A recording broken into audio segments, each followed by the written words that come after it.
오늘 하나님 말씀은 이사야 56장 10절에서 12절에 있는 말씀을 함께 보도록 하겠습니다. 10절부터 제가 받들어 읽어드리겠습니다.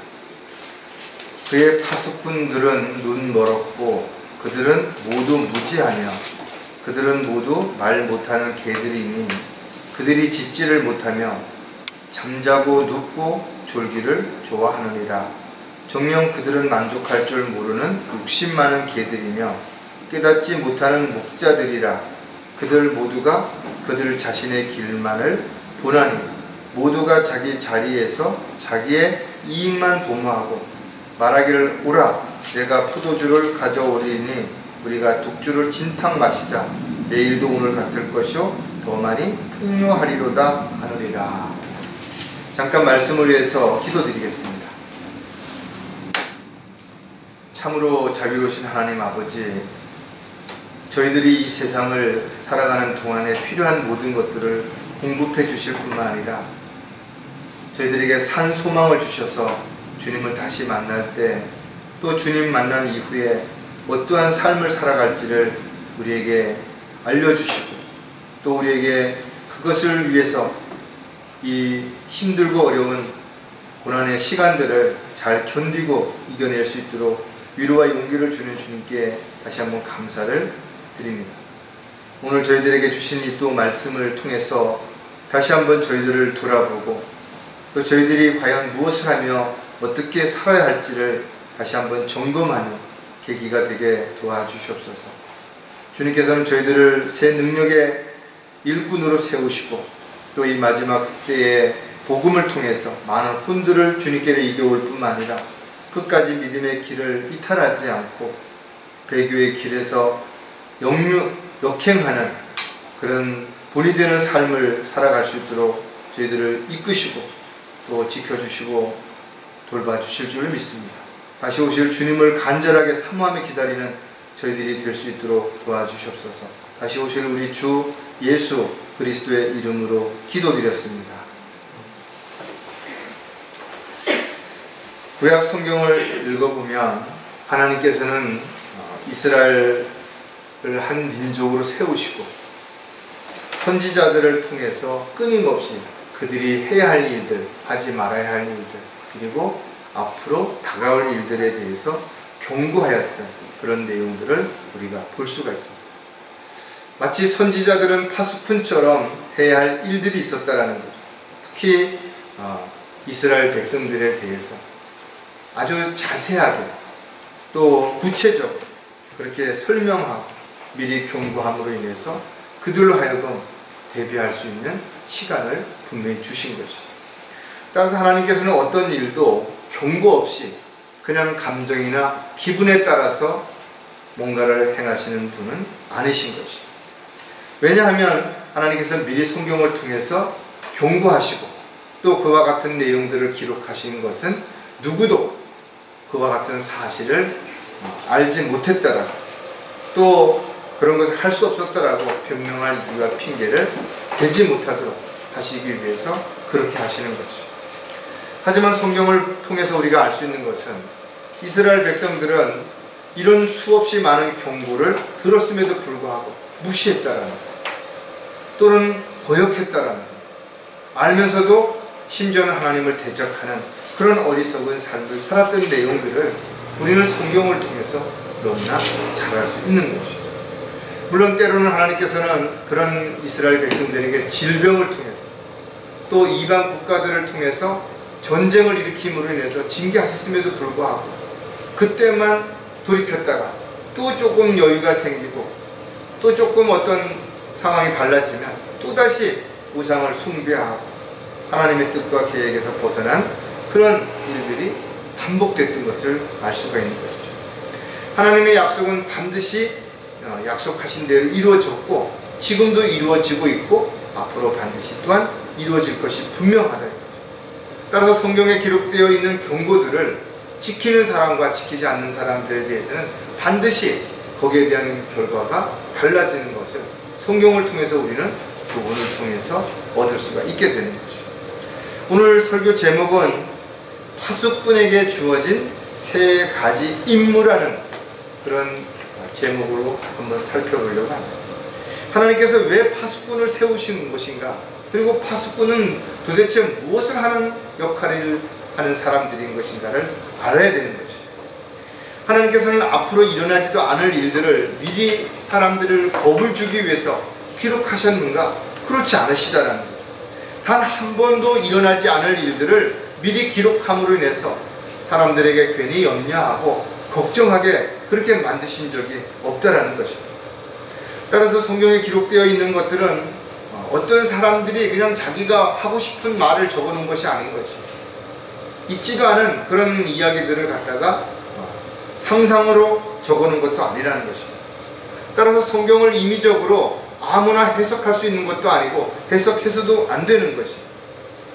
우리는 성경에 기록되어 있는 약속들이 반드시 이루어질 것을 믿는 사람입니다. 그래서 요한계시록 22장 마지막에 내가 반드시 속히 오리라고 하신 그 말씀이 반복되는 내용을 들었을 때, 아, 주님께서 정말 속히 오시는구나, 그리고 지금이 주님 오실 때가 심히 가까이 왔다라는 것을 믿고 있는 것이죠. 그래서 사도 바울처럼 간절히 사모하는 마음으로 주님이 다시 오시기를 기다리는 것이 분명하다 이거죠. 하지만 주님이 오실 때까지 우리가 그 날짜가 얼마나 남았는지를 알 수가 없죠. 그래서 우리는 각자 자신에게 주어진 자리에서 최선을 다하고 열심을 다해야 됩니다. 그 가운데 하나의 역할이 바로 그리스도인들은 하나님의 일꾼으로서 파수꾼의 임무를 맡았다는 거죠. 하지만 안타깝게도 오늘날 많은 사람들이 자신이 파수꾼임을 자처하면서도 실질적으로는 파수꾼으로서 임명된 사실도 없고 파수꾼의 임무가 무엇인지도 모를 뿐만 아니라 오히려 파수꾼으로서 역할을 하는 사람들을 비난하고 공격하는 그런 어리석은 사람들이 너무나 많다라는 것이죠. 오늘 본문을 다시 한번 여러분들이 보면 파수꾼의 역할은 적이 쳐들어오는 것을 알아보고 그것을 빨리 보고함으로 인해서 거기에 대비할 수 있도록 가장 중요한 역할을 하는 거예요. 근데 파수꾼이 눈이 멀었다라는 것은 파수꾼으로서 가장 중요한 역할을 해야 할 적이 쳐들어오는 것을 볼 수 있는 능력을 잃었다라는 거예요. 말 못하는 개들이라 이거죠. 아니, 개가 도둑이 들어오면 빨리 짖어서 주인으로 하여금 그 도둑을 잡을 수 있도록 해야 되는데 개가 짖을 수가 없는 거예요. 그러니까 도둑이 들어와도 개가 뻔히 보고 파수꾼으로서 역할을 할 수 없는 상황에 이르렀다라는 거예요. 더 나아가서는 잠자고 눕고 졸기를 좋아한다 이거죠.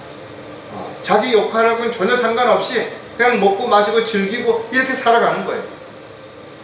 거다가 더 나아가서 만족할 줄 모르는 욕심이 있다라는 거예요. 아무리 많은 걸 가져도 채워지지 않는 그 욕심 때문에 다른 거에는 관심이 없는 거죠. 자신들의 길만을 보는 거죠. 자기들의 자리에서 자기들의 이익만을 도모한다 이거죠. 이런 사람들이 어떤 사람들이 자기 배를 위해서 수단과 방법을 가리지 않고 하나님의 이름을 팔아서 또 십자가를 앞에 내세우고 교회라는 이름을 걸어놓고 수많은 사람들을 속이는 이런 이 사이비 종교들, 배교한 자들, 가짜들, 그런 사람들이 너무나 많다라는 거죠. 그렇다면 이 마지막 시대에 하나님께서 부르신 파수꾼은 누구냐 이거죠. 그 역할은 또 무엇인가 이거죠. 이런 부분들을 오늘 우리가 한 번쯤 하나씩 살펴볼 것입니다. 파수꾼에게 주어진 임무 세 가지 중에 첫 번째 우리가 살펴볼 임무는 뭔가 하면 보고 들은 사실의 증인이 되어야 한다는 거예요. 군대 가면 이런 표가 있습니다. 작전에 실패한 군인은 용서할 수 있으나 경계에 실패한 군인은 용서할 수 없대요. 특히 전방에 가면 이런 문구를 많이 써요. 왜? 적이 들어오는 것을 감지하지 못했거나 알아도 그것을 보고하지 않았다면 엄청난 문제가 생기는 거예요. 여러분 뉴스를 통해서 봤던 것처럼 북한의 한 어떤 군인이 귀순을 하기 위해서 철책을 넘어왔는데 심지어는 초소에 와서 문을 두드릴 때까지 아무도 몰랐다라는 거예요. 얼마 전에도 보면 그 한국으로 넘어왔던 사람이 다시 그 철책을 넘어서 다시 북한으로 갔는데 그게 그 감시 카메라에 네 군데가 찍혔는데도 몰랐다라는 거예요. 이거는 뭐예요? 경계에 실패했다라는 거예요. 이것은 어떤 변명도 내세울 수가 없는 거예요. 파수꾼이 있는 자리는 망대라든지 어떤 그 송루라든지 그 가장 높은 곳에서 가장 그 주변이 잘 보이는 곳에서 밤새도록 적이 오는 것을 감시하는 역할을 하는 것입니다. 그런데 감시를 해야 할 이 파수꾼이 졸았다든지 딴 생각을 했다든지 딴 곳을 쳐다보고 있다고 한다면 적이 들어오는 것을 모를 수 있죠. 또 알았는데도 불구하고 이것을 보고하는 게 귀찮아서 다른 어떤 송로에 있는 어떤 다른 파수꾼이 보고하겠지 하고 묵인했다면 거기에 대한 책임을 반드시 져야 하는 건 당연할 것이다 이거죠. 오늘날 그리스도인들이 예수 그리스도를 믿고 구원받고 지옥에 가지 않는 사실을 알았고 또 그 이후에 많은 체험들을 했다면 이와 같은 사실들을 믿지 않는 사람들, 구원받지 못한 사람들에게 반드시 증거해야 되는 거예요. 알려줘야 되는 거예요. 에스겔서에 나와 있는 것처럼 만약에 그가 어떤 사람이 죄를 짓는 것을 보고 지적해서 그것을 알려줬을 때는 그 사람이 그래도 불구하고 끝까지 돌이키지 않으면 그런 자기 죄값으로 거기에 대한 죽음을 맞이할 수 있겠죠. 그러나 이것을 지적한 사람에게서는 핏값을 찾지 않겠다라고 말씀하실 때요. 오늘날도 마찬가지예요. 어떤 사람들은 복음을 전하면 받아들이고 어떤 사람은 받아들이지 않고 거부하고 오히려 화를 내는 사람들도 있다라는 거예요. 그 사람들이 끝까지 예수 그리스도를 믿지 않고 지옥에 가는 것은 막을 방법이 없어요. 그러나 우리가 그 사람들에게 복음을 전하지 않는다면 주님께서는 우리에게 그 책임을 물으시겠다. 너는 왜 이와 같은 사실을 알았음에도 불구하고 그것을 그들에게 전하지 않았냐라고 말씀하신다면 우리는 어떠한 변명도 할 수가 없다. 이것이 파수꾼으로서 가장 중요한 역할 가운데 하나라는 거죠. 저와 여러분은 예수 그리스도를 믿음으로 인해서 예수 그리스도의 증인이 된 사람들, 따라서 예수 그리스도를 만난 이후에 일어났던 모든 일들에 대한 사실들을 아낌없이 다른 믿지 않는 사람들에게 증거함으로 인해서 그들도 구원받을 수 있는 예수 그리스도를 믿고 지옥에 가지 않을 수 있는 기회를 반드시 줘야 된다는 것을 우리는 기억을 해야 될 것입니다. 따라서 저와 여러분이 어떤 상황, 어떤 처지에 있다 하더라도 우리는 보고 들은 사실의 증인이라는 것입니다. 이것을 망각하면 안 되는 것이죠. 또 이것을 감추려고 해도 안 되는 것이고 이것을 외면해도 안 되는 것이죠. 왜? 우리가 보고 들은 사실을 그대로 말하지 않으면 누군가는 피해를 보게 될 것이고 우리가 거짓으로 만약에 말하게 된다면 또 다른 누군가가 이득을 보거나 피해를 볼 수밖에 없기 때문에 그런 것입니다. 자, 그렇다면 사실을 말하는 증인이 되려면 또 어떤 특징들이 있어야 되는가? 기록된 사실을 정확히 말해야 된다. 내가 뭔가를 지어내서 그럴듯하게 사람들을 즐겁게 하기 위해서 사람들의 기분을 맞추기 위해서 성경에 없는 말을 막 만들어서 그렇게 해서 안 된다라는 거예요. 성경에 기록되어 있는 그 내용을 정확하게 그렇게 해야 되는 거예요. 사람들이 살면서 눈앞에 닥친 생활고라든지 어떤 질병이라든지 어떤 위험한 상황에서 정말 분주하게 살다 보면 자신이 마치 늘 건강할 것처럼 아무런 문제도 없을 것처럼 착각할 수도 있어요. 그러나 한 가지 아는 것은 아무리 인간이 노력한다 하더라도 보약을 먹고 운동을 한다 하더라도 한 번은 반드시 죽는다라는 거죠. 죽음을 피할 수 있는 사람은 아무도 없다라는 거죠. 따라서 우리는 사람들에게 죽음에 대한 분명한 사실을 증거해야 되는 것이에요. 비록 지금 당장은 안 죽는다 하더라도 또 어떤 사고나 질병이 없다 하더라도 그러나 때가 되면 반드시 죽음 앞에 서게 된다는 거죠. 따라서 죽음에 대해서 말했을 때 사람들이 기분 나빠하고 또 반감을 갖고 또 특히 죽음에 임박한 상황에 처해 있는 사람에게 죽음을 말한다는 것은 엄청 힘들 수 있죠. 그럼에도 불구하고 우리는 죽음에 대해서 반드시 오히려 그런 사람들에게 일수록 죽음에 대한 부분을 이야기하고 그래서 죽음이 끝이 아니라 또 다른 시작이라는 사실을 통해서 우리가 왜 구원을 받아야 하는지 왜 살아있는 동안에 예수 그리스도를 꼭 믿어야만 되는지에 대한 분명한 사실을 우리가 말해야 된다는 거예요. 히브리서 9장 27절에 보면 한 번 죽는 것은 사람들에게 정해진 것이고 그 뒤에 심판이 정해진 것 같이 죽는 것도 심판도 모두 정해졌다라는 거죠. 이미 정해진 것이. 다만 그것을 사람들은 모르고 있기 때문에 자신이 언제 어디서 어떻게 죽는지를 모르고 살아갈 뿐이라는 것이죠. 하지만 누구도 결국은 죽는 것이고, 그 죽음을 피하고 싶다고 해서, 외면한다고 해서 외면할 수 있는 것은 아니라는 거죠.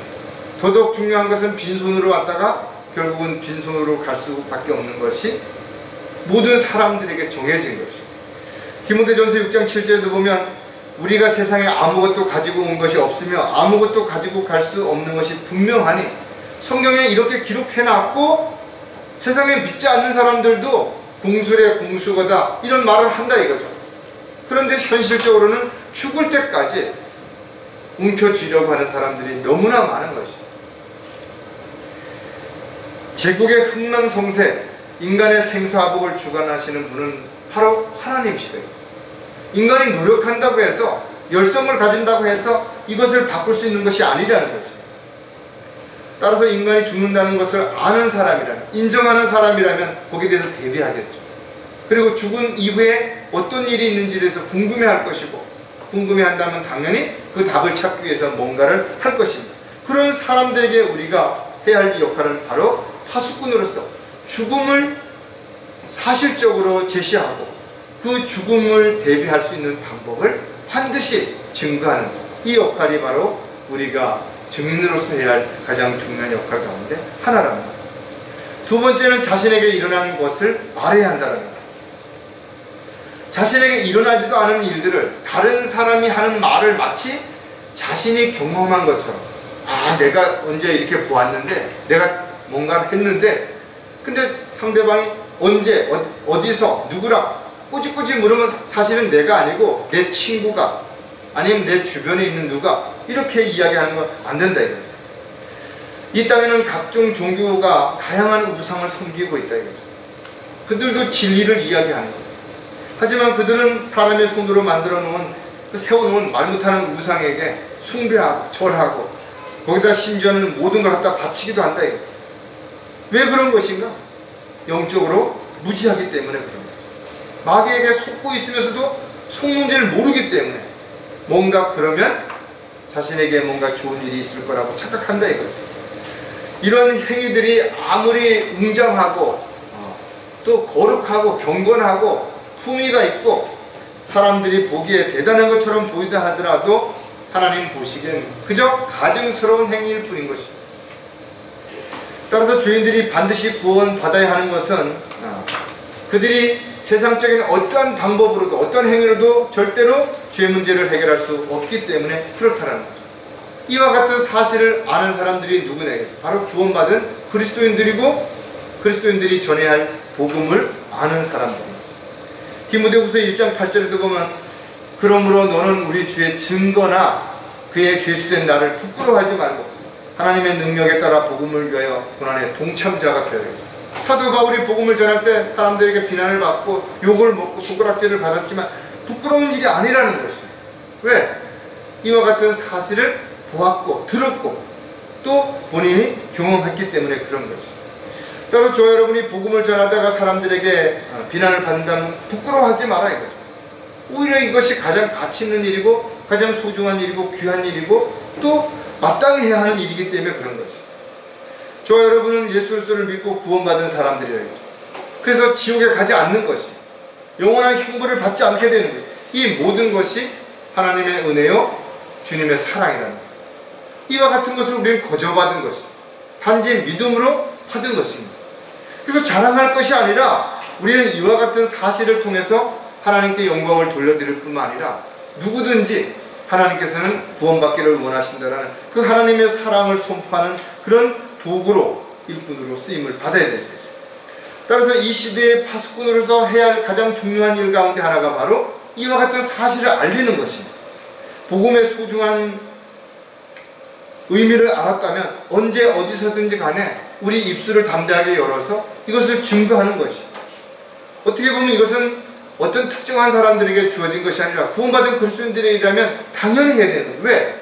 내가 거저 받았는데 나만 받은 것으로 끝나는 것이 아니라 다른 사람들에게도 받을 수 있도록 기회를 주는 거죠. 한 가지 중요한 것은 우리가 그렇게 전했는데도 불구하고 그들이 받아들일 수도 있고 거절할 수도 있다는 거죠. 또 때가 잘 맞을 수도 있고 때가 잘 안 맞을 수도 있겠죠. 그러나 우리는 최선을 다하는 것이 우리가 해야 할 역할인 것이죠. 우리가 어떻게 했든 간에 우리가 정말 주님이 원하시고 기뻐하시는 그 방법대로 최선을 다했다면 그들이 구원받고 구원받지 않은 것은 하나님께서 하시는 일이고 우리는 그 일에 대해서 더 이상 부끄럽지 않을 수 있다라는 거예요. 주님 앞에 섰을 때 우리는 최선을 다했지만 그들이 받아들이지 않았다라는 것을 입증할 수 있기 때문에 그런 거죠. 그래서 우리가 거리 설교할 때도 그렇고 복음 전할 때 이런 말 했다 이거죠. 당신이 거절했고 또 이와 같은 사실을 분명하게 내가 몇 월 며칠 날 어디에서 했다라는 것을 나는 반드시 당신이 형벌을 받을 때 나는 증인이 되겠다라고. 당신은 그것을 거부할 수 없도록 나는 반드시 그때 증인을 쓰겠다라고. 난 이런 말을 여러 번 한 적이 있다.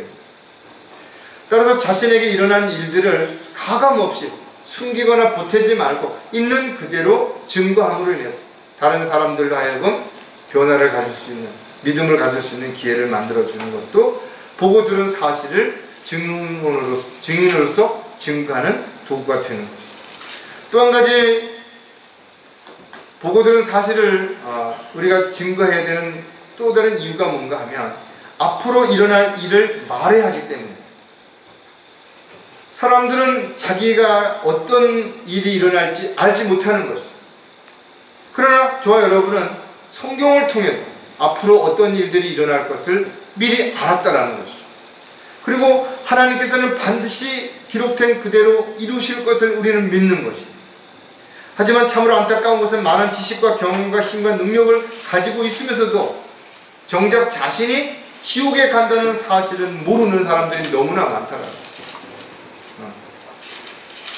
아니 교회를 다니고 성경을 읽고 하는 많은 사람들 가운데에서도 자신이 구원받은 사실이 없는데 어떻게 지옥에 안 가는 것인가. 그런데도 자신은 지옥에 안 갈 것이라고 막연한 기대를 가지고 있는 그런 종교인들, 그런 교인들이 너무나 많은 것이. 자신을 지옥으로부터 구해낼 수 있는 유일한 방법은 예수 그리스도께서 자신의 죄값을 치러주는 사실을 마음에 믿고 입으로 시인하는 거예요. 그럼 자신이 마음에 믿고 입으로 시인한 사실을 모르는 사람이라면 말이 안 되는 것이잖아요. 아니 자기가 결혼했는데 어떤 사람이 물어보는 거예요. 결혼하셨습니까? 그래서 잘 모르겠는데 결혼했는지, 이렇게 대답하는 사람과 뭐가 다르냐 이거죠. 내가 예수 그리스도를 마음에 믿고 입으로 시인했으면 그 순간 성령께서 나에게 성령으로 인을 쳐주고 하늘나라의 생명책에 내 이름이 기록이 되어 있는데, 그럼 내가 구원받은 사람은 하나님께서 영원한 생명을 허락하셨는데 이것이 성경에 기록되어 있는데 왜 그것을 모르냐라는 거죠. 그래서 자신이 그런 사실을 알고 있다 하더라도 믿지 않기 때문에 그런 것이죠. 이사야 5장 14절에도 보면 지옥은 스스로를 확장하였고 한없이 입을 벌렸으니 그들의 영광과 그들의 많은 무리와 그들의 허영과 기뻐하는 자가 그곳으로 내려가리라. 지옥은 가득 차지 않는 것이 끊임없이 확장하는 것입니다. 어떤 사람들은 지옥이 너무 죄 많은 사람들이 많아서 이미 포화 상태라 자신이 갈 그 곳이 없다 이거죠. 장소가. 그래 천만의 말씀이다 이거죠. 지옥을 한번 들어가면 다시 나올 수 없다 이거죠. 잠시도 쉬지 못한다 이거죠.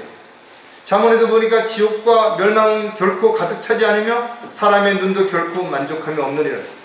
마태복음에 보면 불로 소금치탐을 받을 것이며 이를 갈고 울부짖음이 멈추지 않는다. 끊임없는 고통의 향기가 올라간다. 하나님을 알지 못하는 자들과 예수 그리스도의 복음에 순종치 않는 사람들은 반드시 불길 가운데서 고통을 받게 될 것이고 이 지옥을 피할 수 없는 것을 성경은 분명히 기록해놨다. 이러한 사실을 누가 아는 것인가? 바로 구원받은 그리스도인들, 파수꾼들이 아는 것이죠. 이와 같은 사실을 알고 있다면 예수 그리스도의 증인으로서 반드시 증거하고 사실을 입증해야 되는 것은 너무나 당연한 것이죠. 자, 파수꾼에게 주어진 두 번째 임무가 무엇인가 하면 확실한 믿음을 가지고 행해야 한다는 거죠. 성경에 기록되어 있으면 그것을 믿어야 되는 것이죠. 믿었다면 그것을 행동으로 옮길 때 확실한 증거에 대한 믿음이 있어야 되는 것이죠. 그런데 왜 많은 사람들이 그것을 하지 못하는가? 믿음이 없기 때문에, 확실한 믿음을 못 가지고 믿음이 자꾸 흔들리기 때문에 안 되는 것이죠. 그리스도인들에게 있어 믿음은 가장 기본이 되죠. 그러나 가장 중요한 핵심이 되는 거예요. 믿음이 없이는 하나님을 기쁘시게 할 수가 없다 이거죠. 믿음이 없이 하는 것은 아무것도 아닌 것이. 따라서 어떠한 이유든지 간에 구원받은 그리스도인들이 영적으로 성장해서 믿음의 뿌리를 깊이 내리지 못한다면 쉽게 흔들릴 수밖에 없죠. 흔들리게 된다면 의심하게 되는 것이고, 의심하게 된다면 더 이상 그것을 진행할 수 없게 되는 것이죠. 마귀는 어떻게 하든지 사람들이 믿음에 굳게 서지 못하도록 그 믿음을 파괴하려고 하는 거예요. 그래서 온갖 의심을 가지게 만듭니다. 불안하게 만들고 두려워하게 만들고 근심하게 걱정하게 만드는 거죠. 더 나아가서는 마귀는 주님 오실 때가 가까우면 올수록 어떻게 해요? 자기 때가 얼마 남지 않았다는 걸 알기 때문에 어떻게 하든지 사람들을 넘어뜨리려고, 택함 받은 자들조차도 넘어뜨리려고 수단과 방법을 가리지 않는다. 그래서 가면 갈수록 방법이 더 교묘해지고 솔직히 간교해지잖아요. 그리고 아주 작은 틈만 있어도 비집고 들어오려고 한다. 사도 바울은 그래서 디모데에게 편지하면서 마지막 때에 수많은 사람들이 믿음에 떠날 것이라고 얘기했죠. 누구도 장담할 수 없는 거예요. 끝까지 믿음에 달려갈 길을 마치는 순간까지 방심하거나 한눈을 팔게 된다면 넘어진다라는 거예요. 따라서 그리스도인들은 하나님의 약속을 믿을 뿐만 아니라 그 약속을 믿고 실행에 반드시 옮겨야 되는 것이죠. 그래야 하나님의 능력 가운데서 놀라운 역사가 일어날 수 있는 것이죠. 따라서 파수꾼의 임무 가운데 하나는 확실한 믿음이 있어야 되는 것이죠. 자신이 적을 발견했을 때 그것을 보고하면 즉시 그걸 대항할 수 있는 대책이 준비되어 있다는 걸 믿어야 보고하겠죠. 또 함께 일하는 사람들은 확신을 가지고 서로 신뢰하고 또 서로에게 도움이 될 수 있어야 되는 것이죠. 이와 같은 믿음 생활이 지속될 때 우리는 또 파수꾼으로서의 역할을 충실히 감당할 수 있는 능력도 힘도 생길 수 있게 되는 거죠. 확실한 믿음을 가지고 행하려면 또 우리가 몇 가지 생각해 볼 것이 하나님의 말씀을 신뢰해야 한다는 거예요. 이 세상에는 신뢰할 수 있는 것들이 없어요. 사람을 신뢰하는 것 한순간에 등을 돌릴 수도 있다. 오히려 전화위복의 어떤 계기가 된다면 언제든지 배반할 수 있고 대적할 수 있다는 것이죠. 돈, 명예, 권력 마찬가지다. 한순간에 이것이 나를 배반할 수 있고 이것이 나에게 큰 장애가 되거나 짐이 될 수도 있는 것이기 때문에 그런 것이죠. 하지만 하나님의 말씀은 그리스도인들에게 있어서 가장 확실한 약속이고 또 우리에게 보여주신 계시라는 것이다. 따라서 하나님의 말씀을 치워버린다면, 하나님의 말씀을 외면해버린다면 그 기도마저도 가증할 뿐만 아니라 아무리 교회를 다니고 교회 가서 헌신하고 봉사한다 하더라도 하나님과는 무견한 그냥 종교 행위를 하는 것에 불과한 것이 된다는 것이다. 성경은 앞으로 일어날 일들에 대해서 자세하게 기록해 놓았고 예수의 영인, 예언의 영을 통해서 성령을 통해 우리에게 가르쳐 주는 것이다. 그래서 성령이 내 안에 계시다면 내가 앞으로 일어날 일들을 아는 것이고 믿는 것이고 절대 의심하지 않는 것이다. 그래서 성령의 능력 가운데 살아가는 사람들은 성경을 보고 의심하지 않습니다. 아무리 인간적인 방법으로는 이해할 수 없는 그런 내용들이고 기적이고 하다 하더라도 절대 의심하지 않아요. 왜? 성령께서 확실하게 믿음을 주실 뿐만 아니라 진리의 지식을 통해서 가르쳐 주시기 때문에 그런 것입니다. 베드로전서 1장 19절에 보면 우리에게 더 확실한 예언의 말씀이 있으니 날이 새어 샛별이 너희 마음에 떠오르기까지 너희가 어두운 곳에서 빛나는 빛에 주의하듯이 이 예언의 말씀에 주의하는 것이 잘하는 것이다. 사실은 베드로야말로 예수님과 함께 다니면서 기적을 보았죠. 안진뱅이가 일어나는 걸 보았고 문둥병자가 고쳐지는 걸 보았다. 그럼에도 불구하고 베드로는 기적이나 이적을 더 중요시 여긴 것이 아니라 하나님의 말씀에 대한 예언에 대해서 더 비중을 두었다는 것이죠. 그만큼 하나님의 말씀을 신뢰하는 것이야말로 가장 소중한 것이죠. 따라서 하나님의 말씀을 믿는 사람들은 감정이나 느낌이 앞서서는 안 되는 것이죠. 그래서 어떻게 보면 마음은 따뜻하지만 머리는 아주 냉정하고 냉철해야 되는 것이죠. 따라서 구원받은 그리스도인들은 진리의 지식에 이르러야 되는 것이고 모든 것들을 판단하고 결정함에 있어서 진리의 지식이 잣대가 되어야 되는 것입니다. 또 자신이 모든 것을 결정함에 있어서도 최종 권위가 하나님의 말씀이 되어야 되는 이유는 하나님의 말씀대로 하지 않는다면, 하나님의 말씀을 믿고 신뢰하지 않는다면 그가 하는 모든 것들은 그냥 느낌이나 감정에 따라서 행하는 것들에 불과하기 때문에 그런 것이죠. 따라서 우리는 진리를 알아야 되고 그 진리를 따라 행해야 되는 것이죠. 자신이 믿는 것이 진리임을 스스로 입증할 수 있는 진리에 합당한 삶을 우리가 살아가야 되는데, 이 모든 것들이 바로 성령의 능력 가운데 함께하지 아니하고는 아무것도 할 수가 없는 것이죠. 그래서 우리는 모든 것에 있어서 하나님의 말씀을 신뢰하는 것이 가장 우선되어야 되는 것이고, 그 신뢰를 바탕으로 한 믿음을 가지고 실행에 옮기는 주님의 도구일 뿐이 되어야 될 것입니다. 확실한 믿음을 가지고 행해야 하는 또 다른 이유가 뭐냐면, 전에 일어난 일을 교훈 삼아야 한다는 거죠. 성경의 많은 내용을 기록한 이유는 우리가 그 내용들을 읽음으로 인해서 교훈을 얻으라는 거예요. 똑같은 잘못을 저지르지 말라는 것입니다. 죄가 만연했던 노아 시대의 사람들은 간음하고 술 취하고 동성연애하고 시집가고 장가가고 집짓고 하나님을 잊고 살았다라고 성경에 기록하고 있다. 그래서 하나님께서는 인간을 지으신 것을 후회하고 이 세상을 물론 멸망시키기로 결정하셨죠. 그때 하나님께서는 함께 동행했던 노아를 선정해서 그를 파수꾼으로 삼아서 사람들에게 계속해서 선포한 것입니다. 하나님의 심판이 있을 것이니 대비하라 이거죠. 그리고 노아는 상중턱에다가 방주를 짓기 시작한 것입니다. 노아는 건축가가 아닌 것이에요. 또 한 번도 비가 온 적이 없는 상황에서 사람들은 그 물에 대한 어떤 경고도 본 적도 들은 적도 경험한 적도 없는 그런 사람들에게 말도 안 되는 이런 대홍수가 일어날 것을 이야기했을 때 사람들은 당연히 믿지 않겠죠. 이거를 오랜 기간 동안 그렇게 했다 이죠. 그리고 그는 우리가 상상도 요새 조선 술이 발달돼서 대형 그런 배들을 짓지만 어마어마한 크기의 방주를 아무런 어떤 기술도 없는 노아가 하나님이 지시한 대로, 하나님께서 명령하신 대로 하나씩 그렇게 만들었다는 거죠. 그래서 우리는 로마서 15장 4절에 보니까 무엇이든지 전에 기록된 것은 우리의 교훈을 위하여 기록된 것이니 이는 성경이 주는 인내와 위로로서 소망을 지니게 하려 합니다. 노아의 홍수와 마찬가지로 소돔과 고모라 성에 불이 내린 것도 마찬가지예요. 완전 심판이 일어나기 전에는 엄청난 타락이 일어났던 것이죠. 죄가 만연했던 것을 볼 수가 있는 것입니다. 노아의 방주를 짓는 동안 수많은 사람들이 그것을 구경하면서 뭐라 그랬겠어요? 노아가 미쳤다라고 손가락질하고 말도 안 되는 헛소리를 한다고 그랬겠죠. 그들 가운데 누가 있었을 것 같아요? 노아의 친척들도 있을 거예요. 노아의 가까운 이웃들이 있었을 거라고.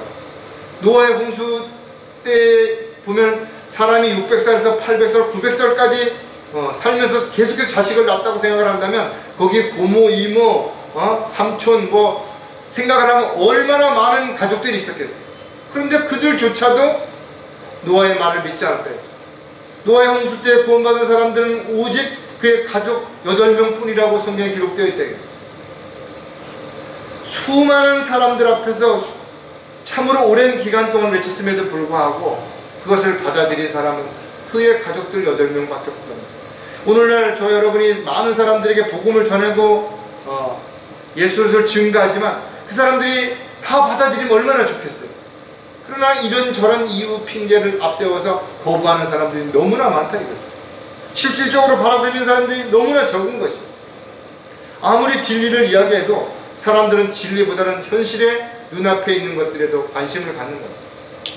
얼마 전에 TV에 보니까 어떤 젊은 한 사람이 나와서 지금 우리 세대에 이렇게 많은 사람들에게 뭐 이런저런 의미로다가 돈을 나눠주고 그 빚을 누가 갚을 거냐 이거죠. 자기 세대에서 그 빚을 어떻게 감당하겠냐 이거죠. 젊은 세대. 그러면서 어른들에게 이것이 바로 우리만이 아니라 바로 당신들의 자식들, 조카들, 그런 사람들이 감당해야 할 몫이라 이거죠. 어떻게 보면 그렇죠. 자신의 편안하고 자신의 안위란만을 먼저 생각하는 그런 시대가 돼버린 거죠. 이기주의 시대, 이기주의 사회가 돼버린 거죠. 패를 나눠가지고 내가 하는 것만 옳고 남이 하는 건 무조건 틀렸다라고 이야기하는 거죠. 상대 말은 귀를 기울이지 않는 거예요. 우리는 전에 일어났던 일들을 교훈 삼아야 되는 것은 오직 이 성경에 있는 내용뿐만 아니라 역사를 통해서도 알 수 있는 거예요. 수많은 사람들이 역사를 되풀이하고 있다.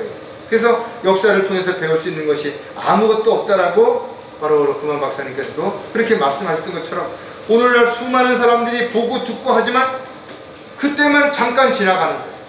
수많은 안전사고, 수많은 붕괴, 이런 인재들이 있을 때마다 사람들은 대책을 이야기하고 뭐라 그랬다 이거. 그러나 얼마 지나고는 다 잊어버립니다. 저 여러분은 성경을 통해서 과거에 일어났던 일들을 교훈 삼아서 절대로 동일한 잘못을 저지르지 않도록 깨어 있어야 되는 거죠. 또 확실한 믿음을 가지고 행하려면 성령님의 인도하심을 받아야 된다. 이 시대의 파수꾼은 과거의 사건을 통해서 교훈으로 삼아야 될 뿐만 아니라 다가올 일들에 대한 경고도 우리가 반드시 멈추어서는 안 되는 것입니다. 이제 얼마 후에는 구원받은 모든 사람들이 다 순간적으로 들림을 받고 올라가게 될 것이고, 그리고 이 세상에는 전무후무한 대환란이 있을 것입니다. 대환란에 남는 사람들은 짐승의 표를 받지 않으면 전부 목배임을 당하거나 돈을 쓸 수가 없으니까 굶어 죽게 될 것입니다. 그렇다면 짐승의 표를 받는 사람은 어떻게 해요? 온몸이 다 헌대가 나고 더 큰 고통을 받게 되겠죠. 그리스도인들은 앞으로 일어날 일들에 대해서 성경을 통해서 알았다면 성령님을 통해서 이와 같은 사실을 반드시 증거해야 되는 거예요. 요한복음 16장 13절에 보면 성령께서 이 땅에 오신 이유가 있다 이거죠. 예수님께서 성령을 이 땅에 보내신 이유가 분명히 있다 이거죠. 그러나 진리의 영이신 그분이 오시면 너희를 모두 진리로 인도하시니 그분은 스스로 말씀하지 아니하시며 무엇이나 들은 것을 말씀하실 것이요 또 너에게 다가올 일들을 알려주시오. 성령이 내 안에 있는 것을 모르는 사람들, 어떤 사람들, 그리스도의 영이 너 안에 있지 아니하면 너희는 사생하라. 하나님과는 무관하다. 그러면 성령께서 내 몸을 성전 삼아 내 안에 거하신다는 걸 어떻게 알 수 있는가? 성령께서 계시면 나를 진리로 인도하신다는 거죠. 그래서 진리의 지식으로 우리가 성장할 수 있게 되는 거죠. 왜 많은 사람들이 오랜 기간 동안을 교회를 다녔는데도 영적인 지식들이 성장하지 못하는 것인가요? 진리가 없기 때문에 그런 거예요. 진리의 영이신 성령이 없기 때문에 그런 것이죠. 또 성경에 없는 엉뚱한 이야기를 뭐 꿈을 꾸었다든지 뭐 무슨 환상을 보았다든지 뭐 누가 그러다든지 왜 그런 이야기를 자꾸만 하는 것인가 이거죠. 성령께서는 임의로 말씀하지 않으신다 이거죠. 기록된 말씀을 통해서만 말씀하시는 것이죠. 그런데 여전히 지금도 특별히 자기가 무슨 계시를 받았다든지 특별한 무슨 기적을 어떻고 이런 이야기를 하는 사람들이 있다. 왜? 수많은 사람들을 속이려고 그렇게 하는 것이죠. 다가올 일들을 알려주시오. 우리는 어떤 일들이 앞으로 다가올지 잘 모르지만 성령께서 가르쳐 주시는 거예요. 그래서 우리는 앞으로 일어날 일들을 조금도 의심하지 않는 것이에요.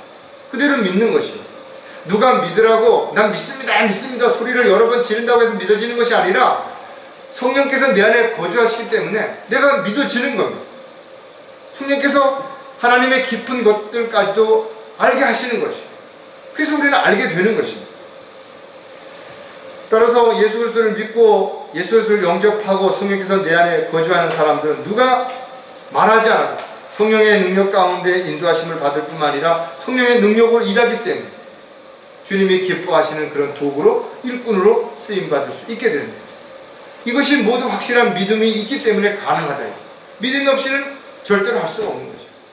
일부 흉내를 내려고 하는 사람이 있을 수는 있겠지만 그러나 그것이 지속되지 못하는 거죠. 얼마 가지 않아서 또다시 새로운 거, 또다시 다. 그래서 교회를 철새들처럼 이동해 다니는 사람들이 있죠. 이랬다 저랬다 하는 사람들이 있다 이거죠. 수많은 사람들이 하나님과는 무관한 영과 진리, 오늘 암송구절처럼 영과 진리로 경배를 드리는 것이 아니라 자기의 마음의 위안을 얻기 위해서 그냥 교회에 갔다 오면 마음이 좀 편한 것 같고 뭔가 좀 자기가 잘못한 것도 좀 회복한 것 같고 좀 뭔가 마음의 불안함도 외면한 것, 이런 종교 행위를 반복하고 있다는 거죠. 자, 마지막으로 파수꾼에게 주어진 임무가 무엇인가 하면 마귀의 종들을 분별해야 한다는 것이. 우리나라에 얼마나 많은 교회가 있어요. 유사한 집단들도 수없이 많은, 무슨 선교회, 무슨 단체, 무슨 기도원 이런 것들이 얼마나 많냐 이거죠. 겉으로 보면 십자가를 다 하나씩 걸어놓고 그들도 성경을 들고 어쩌고 저쩌고 얘기한다 이거죠. 그런데 내용을 살펴보면 그들이 하는 열매들을 보면 전혀 성경적이지 않다는 거예요. 세상적인 기업과 같고 이게 집단과 같고 자신들의 유익만을 위해서 언제든지 물불 안 가리고 똘똘 뭉치는 이런 집단 이기주의적인 그런 행동들이 드러나고 있다는 거예요. 그들은 자신들의 유익을 위해서라면 법을 얼마든지 뜯어 고치는 것이에요. 편법을 쓰고 불법을 행한다 이거죠. 수단과 방법을 가리지 않고 사람들을 인용하고 사람들을 속이고 사람들의 주머니를 착취한다. 성경에는 뭐라 그랬어요? 자신의 배를 즐겁게 하는, 자신의 유익만을 도모하는 사람, 사꾼, 거짓, 이런 수식어 앞에 붙어있는 그런 수많은 사람들이 여기에 해당된다. 비진리를 전하는 사람들은 오히려 저와 여러분이 다른 성경을 가지고 제시를 하면 왜 다른 교단, 다른 어떤 교파, 다른 종교를 비난하고 헐뜯느냐고 오히려 뭐라 그러죠. 오히려 욕한다 이거죠. 그래, 이것이 우리가 그런 사람들을 헐뜯으려고 모함하려고 하는 거 아니라 이거죠. 그들이 잘못된 부분들을 성경적으로 말할 뿐이라 이거죠. 그렇다면 본인들이 우리도 성경적으로 그것이 옳다라고 성경적인 것을 가지고 답변을 해야 되는데 화를 내고 욕을 하고 선동하고 이러는 이유가 뭐냐 이죠. 성경적으로 자기들도 잘못했다라는 것을 알기 때문에 그런 거예요. 따라서 저와 여러분은 잘못된 부분들을 성경을 가지고 지적하되 그렇다고 해서 무조건 지적하고 잘못을 탓하기보다는 그것을 바로 잡아주고 돌이킬 수 있고 또 새롭게 시작할 수 있는 기회를 줄 수 있도록 끊임없는 관심과 배려와 사랑하는 마음으로 그렇게 해야 될 것이다.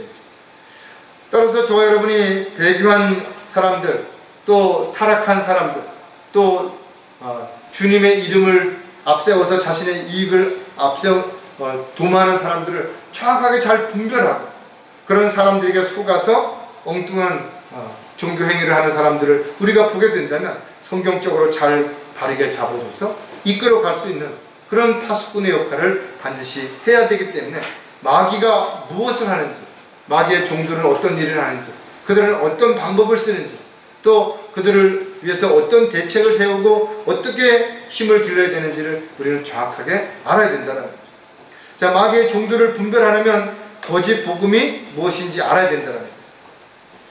이미 세상에는 수없이 많은 거짓 복음들이 전해지고 있는 거죠. 그들은 복음이라는 말을 단지 좋은 말로 바꿔버린 것이죠. 그래서 복을 받을 수 있다, 병을 고칠 수 있다, 뭔가 사업이 잘 되고 자식이 성공하고 이렇게 바꿔버린 거죠. 기복신앙으로 바꿔버린 것입니다. 사도 바울은 거짓 복음을 전하는 자들을 한마디로 저주를 받을 것이라 했어요. 그들은 반드시 그 대가를 받게 될 것입니다. 세상에 많은 죄들이 있지만 특히 어린 아이 하나라도 신촉해 하는 사람들은 그 대가가 얼마나 가혹한지를 우리는 성경을 통해서 알 수 있는 것이죠. 고린도 교회에 사도 바울이 편지할 때도 보면 고린도 교회 내에도 은혜의 복음이 아니라 다른 예수, 다른 영, 다른 복음을 전파하는 자들이 있었다라는 거죠. 또 그것을 믿는 자들이 있었다라는 거죠. 그렇기 때문에 온갖 문제들이 발생한 것입니다.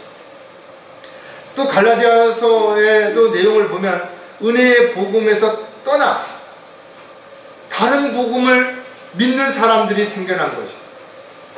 그래서 나는 너희가 그리스도의 은혜 안으로 너희를 부르신 이로부터 그렇게 빨리 떠나 다른 복음을 따르게 됨을 이상히 여기는 것 같아요.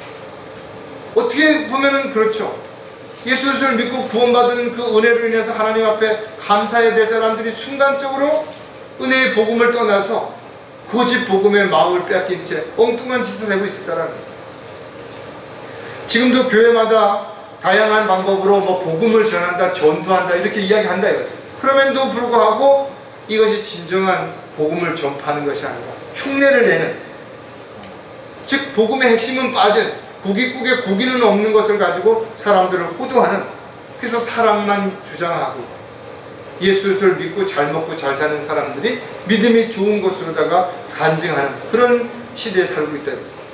갈라디아서 1장 7절에 보면 다른 복음은 없나니 다만 너희를 교란시키는 어떤 사람들이 있어서 그들이 그리스도의 복음을 변개시키려는 것입니다.